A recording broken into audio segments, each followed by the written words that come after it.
What a cowboy looks for in a cowgirl that he will never admit out loud. I'll tell you something I never told a living soul. Not because I'm ashamed of it, maybe a little ashamed, but mostly because the telling of it requires me to say out loud that I wanted something.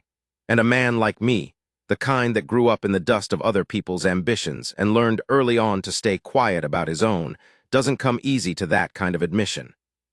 But I'm old now, old enough that the keeping of a thing starts to feel more costly than the saying of it. So here it is. Her name was Darlene Foss, and she saw me, not what I did, not what I was worth to a day's work, me. The whole sorry, weathered, stubborn thing that I was, and she looked right at it and didn't flinch. And that one fact rearranged everything I thought I knew about the years I had left. I need to back up some.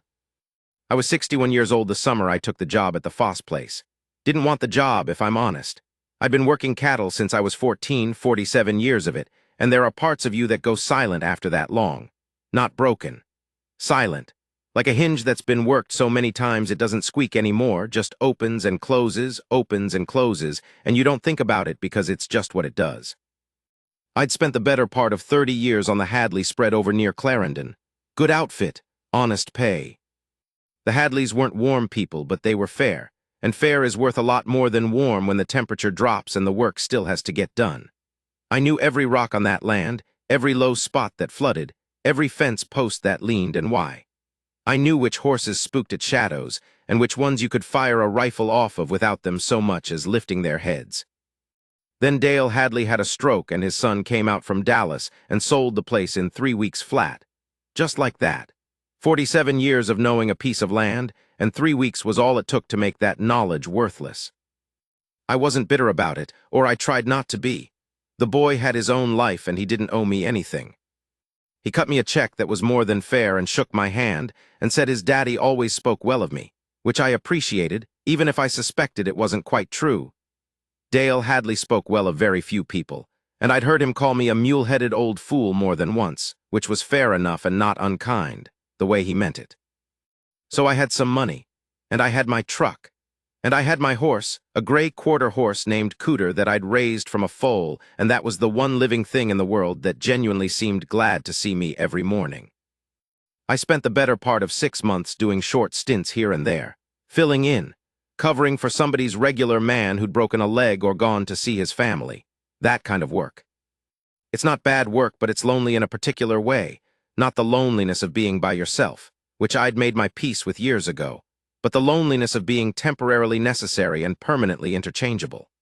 You ride in, you do the job, you ride out, and by the time you're 2 miles down the road, the outfit is already running the same as it did before you arrived.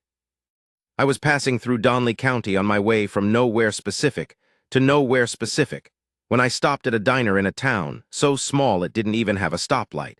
Just a 4-way stop with one of the stop signs rusted through so bad you could barely read it. The woman behind the counter was not Darlene Foss. But she knew Darlene Foss, because everybody in that county did, and when I mentioned I was looking for steady work, she told me the Foss widow was short-handed, and had been for 2 months, and was too proud to put up a sign, but too practical not to take the help if it walked in the door with decent references. I said I had references. She said she'd make a call. That was on a Tuesday. By Thursday, I was turning Cooter down the gravel road toward a 2-story white house with a tin roof, and a barn that needed painting, and a set of corrals that were solid as the day they were built, which I estimated was 40 or 50 years prior, because the posts were handset and plumb in a way nobody bothers with anymore. I want to be careful here about how I describe Darlene Foss, because men have a way of making women into things when they're trying to explain why a woman matters to them, and I don't want to do that. She was 57.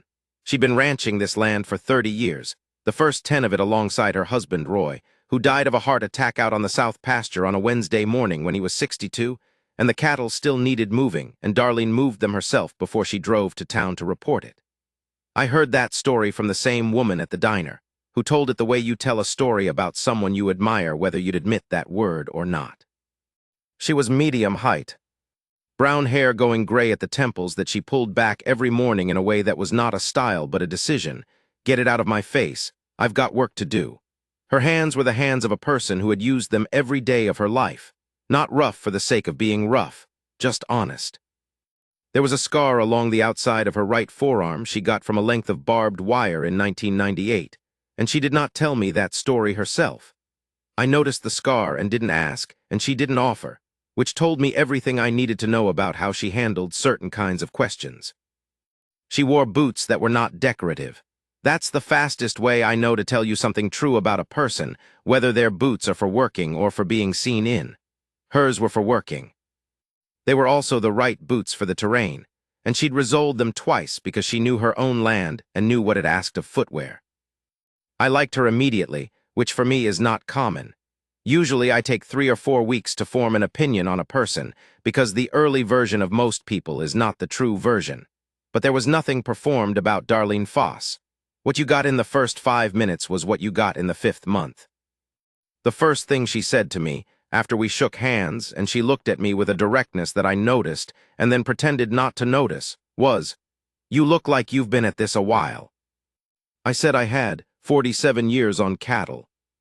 She nodded once. Roy was 58 when he died. He looked about like you look. She said it without apology and without cruelty, just as an observation, the kind of thing that comes out of a person who has stopped filtering what they say because life is too short for the filtering. He worked himself to death, which I told him he would, and he did. That's the only argument we ever had that he won. She paused. You healthy? I told her I was. She said, good. I don't need you dying on me. I need somebody who knows what they're doing and won't spend 3 weeks figuring out how I do things before they start doing them. I told her I could be at work by first light. She said, I've been at work since before first light for 30 years. I don't expect anything different from you than what you'd expect from yourself. I appreciated that. It was not the offer of a woman who needed rescuing.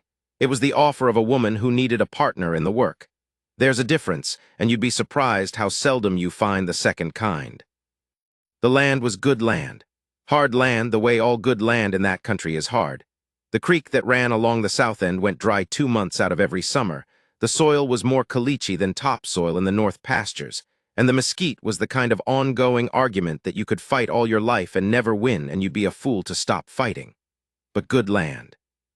Land that had been understood and used right, which I could tell from the condition of the water tanks, and the way the fence lines were maintained, and the fact that the cattle, 140 head of commercial Angus, were in the kind of condition that takes years of consistent management to achieve. She ran the operation herself with one other hand, a young man named Cody who was 23 and well-meaning and knew maybe 40% of what he thought he knew, which is actually a better ratio than most 23-year-olds. He didn't resent me taking the senior position, which I respected. Some young men do. Cody was more interested in learning things than defending what he already knew, and that's a rare and valuable quality. Darlene ran the books herself. She ordered the feed, managed the vet schedule, kept the equipment from falling apart through a combination of actual mechanical knowledge, and what I can only describe as an unwillingness to accept that something was broken. I watched her rebuild the hydraulic line on the tractor in the first week. I was there using a kit and a manual and language that I hadn't heard outside of cattle pens. We didn't talk much the first couple of weeks. Not because we didn't like each other, but because the work was the talking. When you're moving cattle together, or fixing fence in the heat, or pulling a calf that doesn't want to come, you don't need words, you need presence and competence, and the ability to read what's happening and move before you're asked. Darlene and I found a working rhythm faster than I'd found one with any person in recent memory. I'd been riding alongside people for 40 years, and there's a specific pleasure in working beside someone who knows what they're doing, and it's quiet, that pleasure. It doesn't announce itself. You just notice at the end of the day that things went better than they usually go. About 3 weeks in, we were riding back from the south pasture in the late afternoon, the sun low and throwing everything long and gold, and she said without looking at me, "You're good at this." I said I'd had some practice. She said, "That's not what I mean. Lots of men have practice. You're good at it. There's a difference." I didn't say anything because I didn't know what to do with that. Not used to it. Not used to someone naming a thing like that and leaving it there without wanting something for the naming of it. We rode on for a bit, and then she said, "Roy was good at it too, not the same way. Roy was fire. You're something more like water. Just go where you need to go and get the job done without burning everything. I thought about that for a long time afterward, long after supper, long after dark. Lying on the cot in the bunkhouse, which was a real bunkhouse, clean, solid, with a wood stove that drew well, I thought about a woman who had looked at the way I worked and found a word for it that I would not have found for myself. Water, she said, not a weak word, not a gentle word.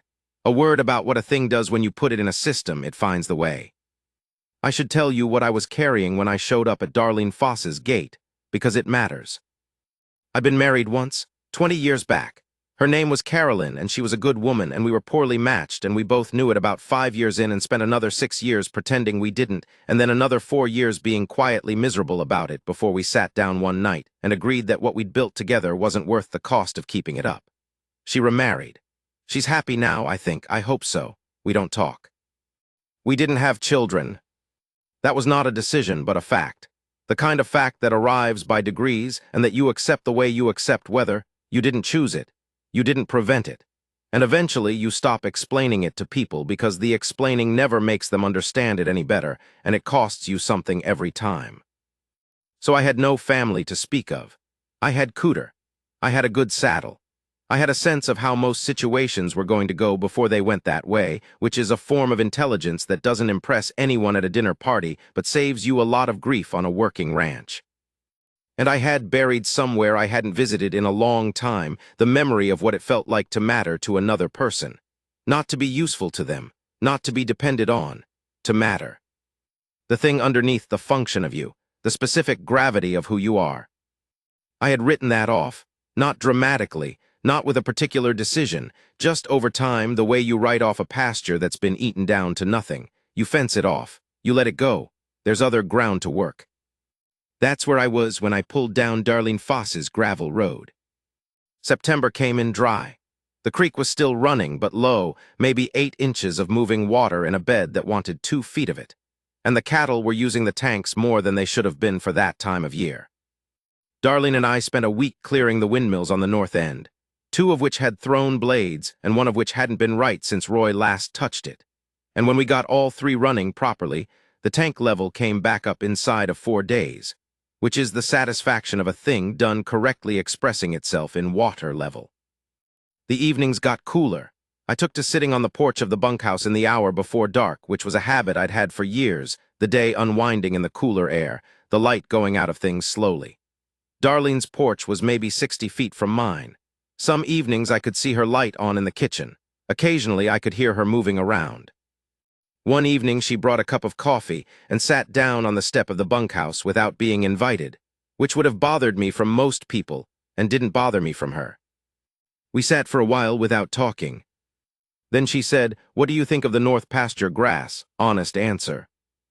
I told her I thought it was coming back better than I expected after the dry summer, but that she was going to want to rest it early, pull the cattle off before the end of October instead of running through to Thanksgiving.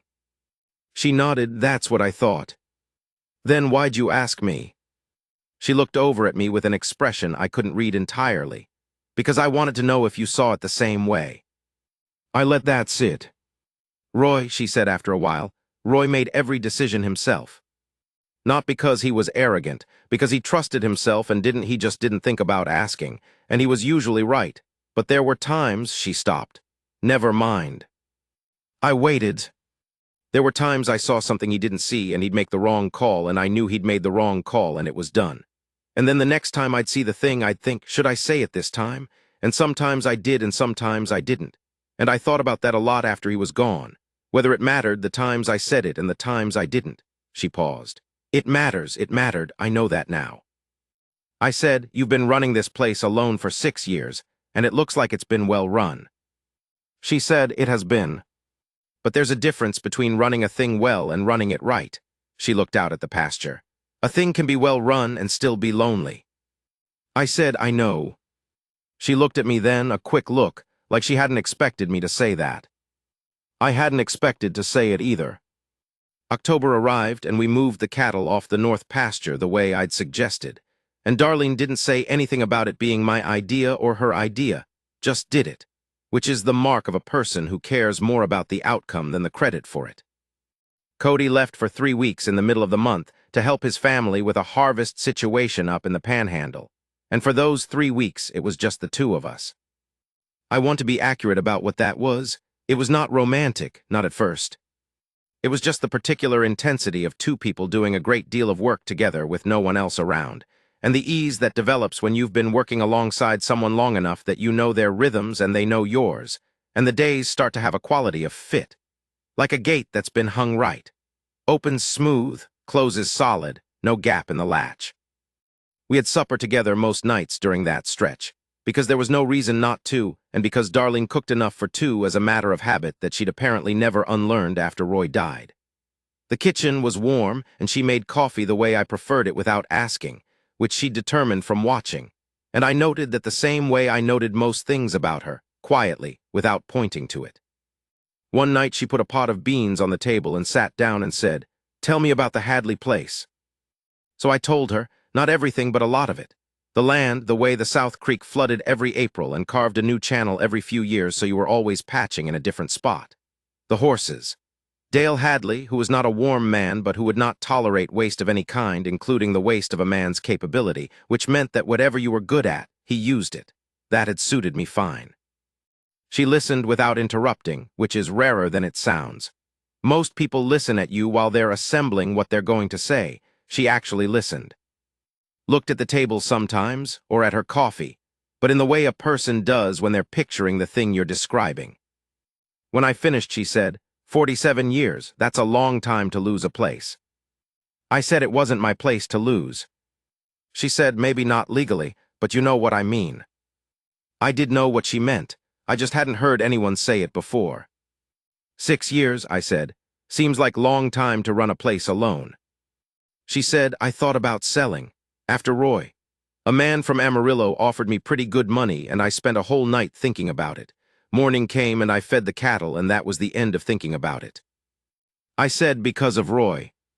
She thought about that. Because of me, she said. This is the life I know how to live. There's not, she stopped and turned the coffee cup in her hands. There's not another one. I said, I know that too. She looked up at me. Where would you go if not this? Nowhere worth going. She nodded slowly, like that answered something. Like she'd been asking herself the same question and wanted to know if someone else landed in the same place. The Blue Northers come into that country without much announcement. You can watch the front coming from the south pasture if you know where to look. A dark line low on the north horizon that seems to be standing still and then all at once isn't. And by the time you can smell it, the temperature's already dropped 10 degrees and dropping. We got the cattle into the east pasture, which was more protected, and got the horses in and checked the water tank heaters and battened what needed battening. And by the time we got back to the barn, the wind was moving in hard and cold from the north, and the first sleet was clicking against the tin roof of the barn like something being counted. We worked in the barn for a while, not because there was so much left to do, but because neither of us was in a hurry to leave it. The horses were settled. The light in there was warm, one overhead bulb, and the yellow of the hay and the darker brown of the stalls. The smell of a well-kept barn in cold weather is one of the finer things in this world. Horses and hay, and the particular clean cold that comes under the doors and mixes with the warmth. She was wrapping a slight cut on the gray mare's pastern. The mare had caught herself on something in the move, nothing serious, and I was nearby doing nothing in particular, handing her what she needed when she needed it, which I knew by now without her asking. She said, still looking at the mare's leg, "You ever regret it, the way you've lived?" I thought about that. I said, regret's not exactly the word. There are things I'd have gone about some of it differently, but I don't know that a different road doesn't end up in its own set of troubles. That's not really an answer, she said. No, I said, it isn't. I thought for another minute. I regret the marriage, I said. Not Carolyn, she wasn't wrong and I wasn't wrong, we were just wrong together. I regret not seeing that earlier and saving us both the years we spent on something that wasn't going anywhere good. I picked a piece of hay off my sleeve. I regret some of the years after, maybe, the years of just not expecting anything to be different, going so far in one direction you forget you could go another way. She had finished with the mare and was standing now, looking at me. I felt the looking. It was not a light thing how she looked. She was not a woman who looked at things halfway. "You're not what I expected when I hired you," she said. I didn't ask what she'd expected.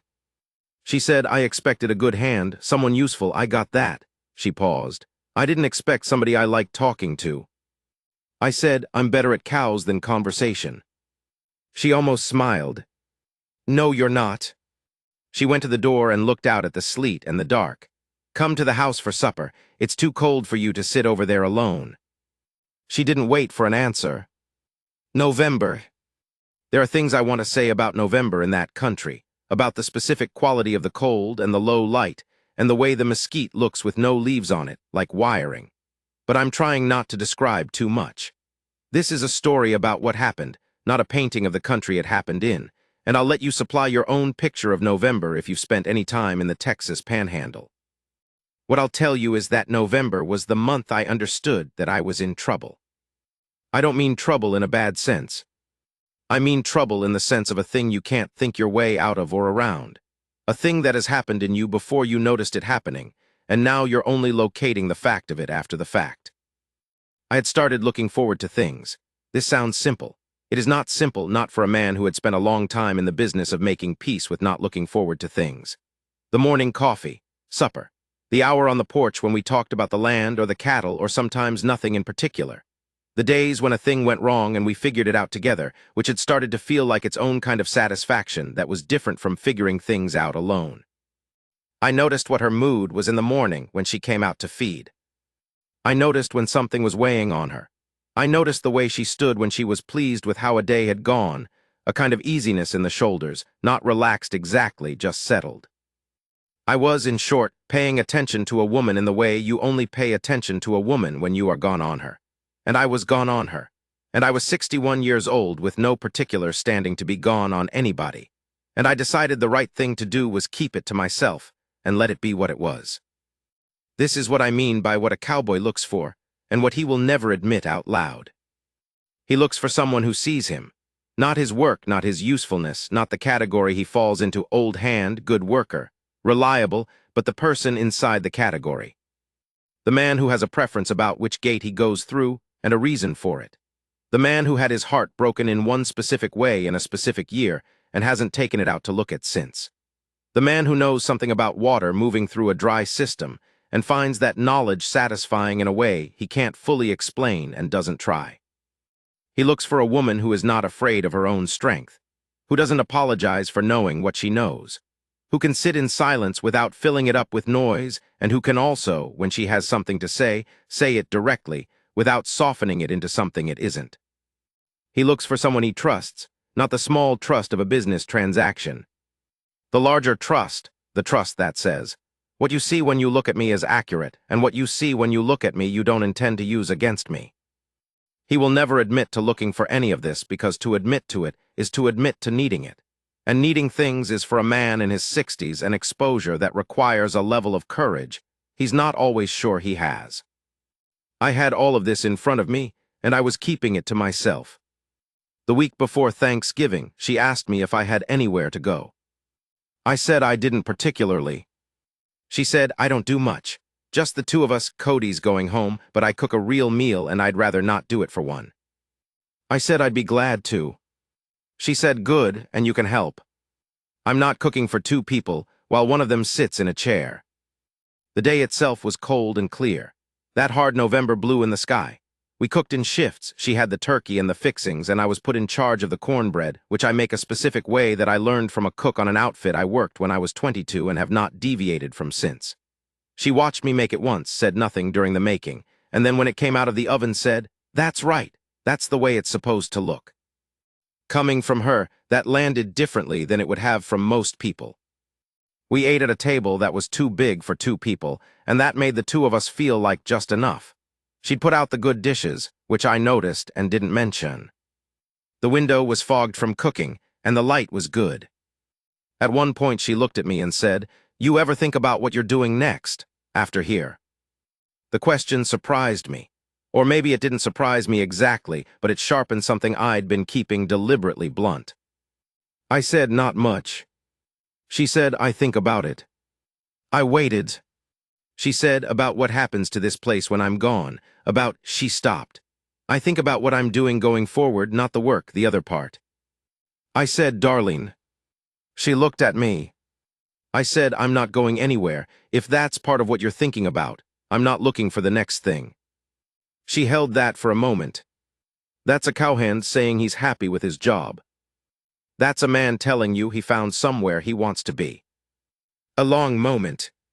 She said, Roy has been gone 6 years, and I was ready for that to be my life. I was at peace with it. She looked at the window, the fogged glass. Then you showed up and I wasn't at peace anymore, and I didn't know what to do with that. I said, I know what that's like.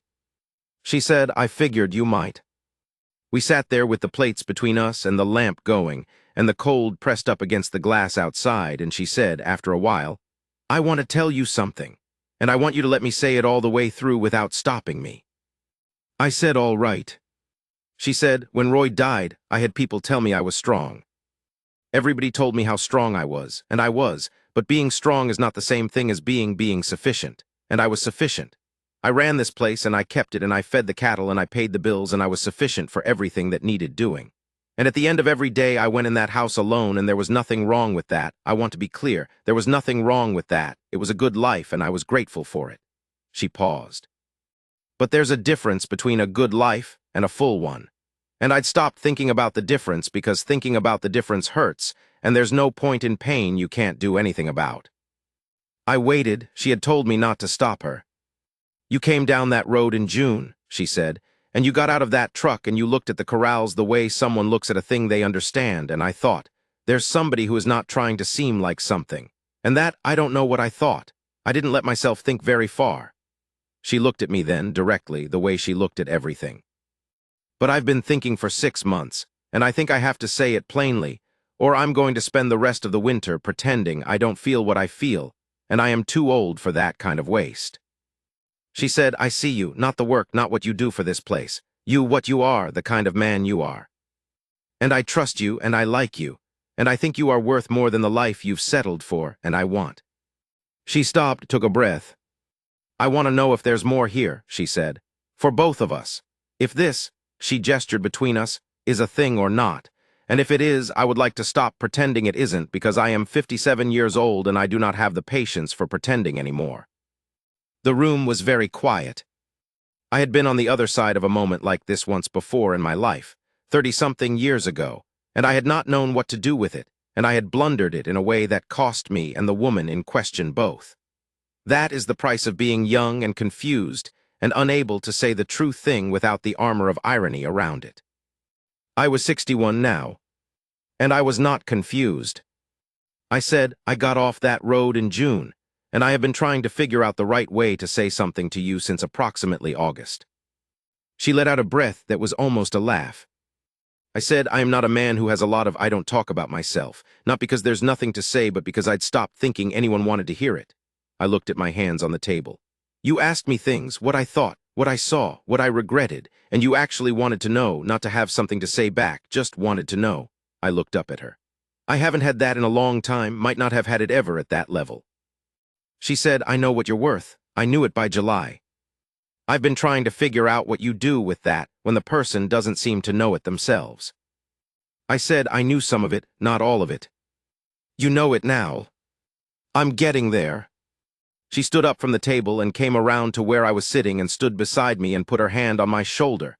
Not soft, not tentative, just her hand, the weight of it, the particular sureness of a person who has made a decision and is standing in it. And I put my hand over hers and we stayed like that for a while. Outside the window, the cold was the same cold it had been all day. The lamp was the same lamp. The plates were still on the table. Everything was the same, and none of it was. I'll tell you what happened after in brief, because the details are our own and not the point of the story. We did not rush anything. We are not people who rush. By January, it was understood between us that I was not a hired hand, and she was not my employer, and that whatever we were now, we were it by choice, which is the only way worth being anything. By spring, I had moved the few things I owned into the house. Cody noted this without comment, which was the right response. The gray mare healed completely and turned out to be a better cutting horse than any of us had expected, which pleased Darling in the specific way that things going better than predicted always pleased her. We argued twice in the first year, once about water rights and once about whether to bring in an outside vet for a situation that I thought I could handle and she thought I couldn't, and she was right about the vet and I said so, and that was the end of the argument. Good arguing, arguing where you can be wrong and say you're wrong, is a skill. We had it. The North pasture came back strong the following year. I'd been right about resting it early. What a cowboy looks for in a cowgirl. He looks for a woman who knows her own land. Knows it the way he knows his, not as a pretty thing to look at, but as a system with logic to it, with weaknesses and strengths that have to be understood and worked with and not fought against. He looks for a woman who isn't afraid of silence. Because a man like me, who came up learning to stay quiet, who spent 40 years around people who communicated primarily in half-sentences and looks and the particular angle of a hat, a man like that needs a woman who doesn't panic in the quiet, who knows that quiet can be companionable and not hostile, who can sit on a porch in the hour before dark and not feel the need to fill it up with sound. He looks for a woman who will tell him what she thinks, not to be difficult, not to prove a point, just because she has thought it and it seems relevant and there's no sense in carrying a thought alone that two people could carry together. He looks for someone who will, on a cold November night, sit across a supper table from him and say, "I see you, not what you do, you." He will never admit to looking for any of this. He will tell himself he's past all that. He will tell himself he made his peace with the way things are. He will fence off the pasture and let it go and tell himself it needed to go and move on to the other ground. But the looking doesn't stop. It goes quiet. It learns to stay under things. It waits. And sometimes, not often, but sometimes, a man has the good sense not to ride past what he's been looking for without stopping. I stopped, and she was standing there, had been standing there since July as it turned out, waiting for me to figure out she was worth stopping for. Which I did. And the rest of it is just a life, a good one. The kind where you come in at the end of the day, and there's someone there who knows what your day was without you having to explain it, and the lamp is on, and the coffee is how you take it. That's the whole of it. That's more than enough.